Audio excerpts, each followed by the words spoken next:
สวัสดีนะทุกคนเนาะมาพบซองดมน้อยบรรดาสิ่งการสิ่งเกิดนะทุกคนวันนี้จะมาเฮ็ดเลือดแป้งเนาะเลือดแป้งเป็ดนี่เป็ดทุกคนเลยโป้ได้นะโป้ได้จะมาเฮ็ดเลือดแป้งนะทุกคนเป็ดนี่บ่แน่ใจว่าได้จักโลเนาะนี่ประมาณจักโลโล5 ขีดเกือบ2 โลนะทุกคนจะมาเฮ็ดเลือดแป้งเนาะโอ้นี่เกียมอุปกรณ์ได้นี่ทุกคนนะนี่พุ่นเนาะเป็ดเนาะเดี๋ยวเป็นอะไรเดี๋ยวอีปลาทุกคนนะเบิ่งมาวิธีการเฮ็ดเลือดแป้งนะมาเป็นอะไรเดี๋ยวติดตามไปพร้อมกันทุกคนอันนี้นะทุกคนเนาะเลือดที่ได้มานะเลือดเป็ดที่จะเฮ็ดเลือดแป้งมานี้ได้ประมาณนี้นะเดี๋ยวมาเบิ่งว่าเวลาเราเฮ็ดมาแล้วจะได้ไล่ซ้ำได้เนาะเดี๋ยวเป็นอะไรติดตามไปพร้อมๆกันนะทุกคนเนาะวิธีการเฮ็ดเลือดแป้งเนาะเป็นเลือดแป้งเป็ดนะทุกคนเลือดที่ได้มานะเป็ดนี้ก็ประมาณโลปลายหรือว่า2 โลนี่แหละได้บ่ไล่ปานได้เนาะอันนี้เราคนมาเตรียมที่จะเฮ็ดเลือดแป้งนะทุกคนอันนี้เป็นเครื่องในมันเป็นซีนนะเป็นซีนเรียกว่ากกข่าเนาะซีนข่าเป็ดเนาะเอามาซอยน้อยๆแบบนี้ที่จะเอาไปใส่เลือดแป้งเนาะแล้วก็เป็นเครื่องในพวกตับเนาะพวกไส้อันนี้เป็นกำลังเตรียมพร้อมเนาะหลังจากนั้นเราจะได้เอามาคั่วเนาะให้มันสุกทุกคนเป็นการจัดกระเทียมเนาะทางนั้นเป็นเซฟเขาเนาะเซฟนั้นซอยมะเขือเนาะซอยมะเขือแล้วก็ซอยผักหอมนะทุกคนเบิ่งสูตรเด็ดนะทุกคนการเฮ็ดเนี่ยเอาลงหม้อแล้วเตรียมคั่วนะทุกคนคั่วสุกๆแล้วก็ให้มันเย็นหลังจากนั้นจะได้ซอยเครื่องหอมเนาะเป็นผักหอมเป็นหัวกระเทียมเป็นผักหอมหัวสีขาวเนาะแล้วก็มะเขือ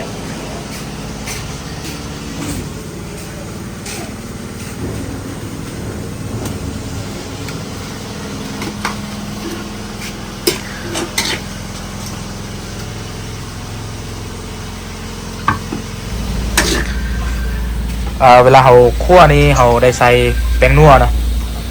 ใส่แป้งนัวด้วย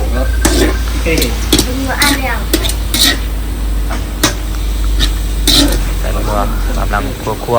คนที่เคยเฮ็ดเนาะจะฮู้วิธีแต่ว่า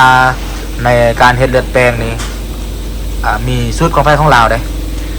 แต่ละคนนี่บ่คือกันเด้วิธีการเฮ็ดเนาะแต่ว่าเฮ็ดมันเป็นคือกันเนาะแต่ว่าวิธีการนี่บ่คือกันเพราะว่าในการที่เราจะเอาเลือดมาเฮ็ดเนี่ยเราต้องได้ฮู้น้ำหนักของเป็ดเด้เนาะเพราะว่ามันจะได้เลือดน้อยหรือหลายนี่แต่ละคนนี่ส่วนหลายนี่เข้ามาสั่งว่าเลือดเป็ดนี่จักโลเขาจึงฮู้วิธีการ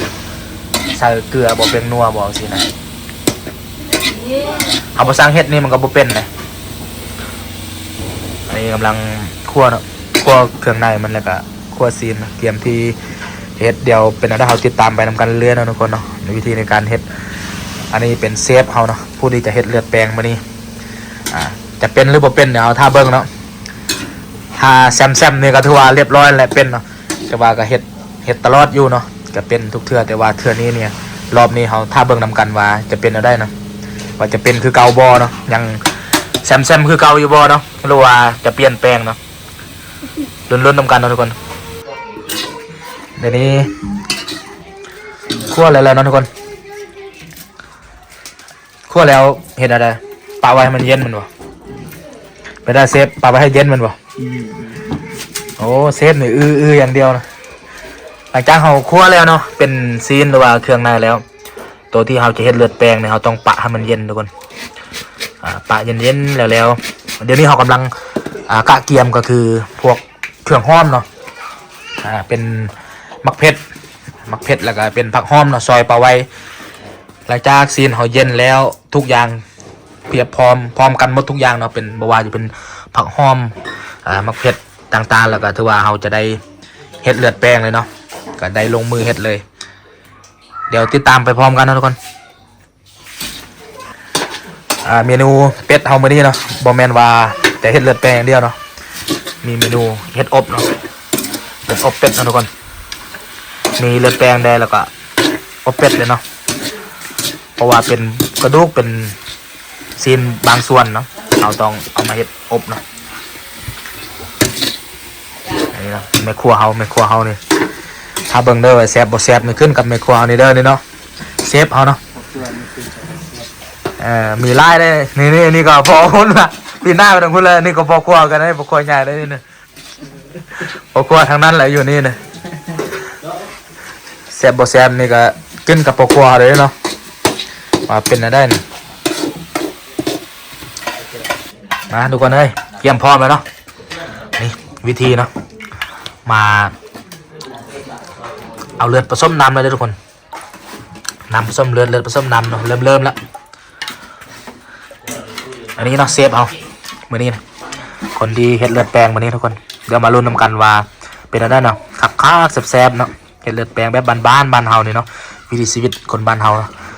แต่ถือว่ามื้อนี้พากันไปเอาควายเนาะไปจับควายพอดีจับได้เอามาบ้านแล้วก็ได้เฮ็ดเลือดแปลงเนาะเป็นผลงานสรุปในมื้อนี้นะสรุปผลงานในการจับควายนะทุกคนจับควายได้นะก็เลยมาสรุปกันวิธีการเฮ็ด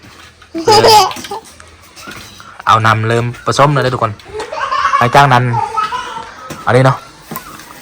อันนั้นเมื่อกี้ตัวเขาคั่วเมื่อกี้นะผสมผักแล้วก็เดี๋ยวจะเอาลงนี่เนาะเป็นผักข้าวน้อยนี่นะทุกคนพอดีได้พาหนึ่งแหละพาน้อยเนี่ยโอ้เดี๋ยวได้ก็ลุ้นๆบนนำกันนะว่าจะเป็นบอเนาะอันนี้ครับถ้าเบิ่งเซฟจะเป็นบอเซฟจักเปอร์เซ็นต์เนี่ย100%บ่ล่ะเอาเป็นอะไรเซฟอันนี้เนาะ1,000%โอ้1,000%คักเลยนะทุกคน1,000%นี่ถือว่าเต็มเลยเนาะเต็มเลยเนาะเต็มร้อยทุกคนเลยกาย100เลยเป็น1,000เริ่มจะทอกลงแล้วทุกคนเลยอันนี้แล้วเลือดแปลงมานี่คักทุกคนเลย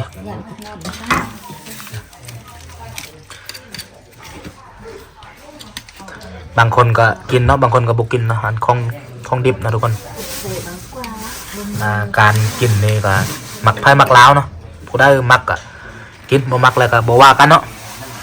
วิธีชีวิตของคนบ้านเฮาเนาะกินบ่คือกันนี่แหละบางคนก็บ่กินเนาะบ่กินดิบเฮาบ่ว่ากันผู้กินได้ก็กินผู้กินบ่ได้ก็บ่กินเนาะก็แล้วแต่ปรับมักซิบเนาะอันนี้เนาะเซฟเฮาในการ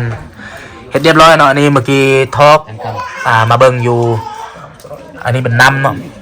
เมื่อกี้ว่าเรียบร้อยเนาะถือว่าแล้วทุกคนเลย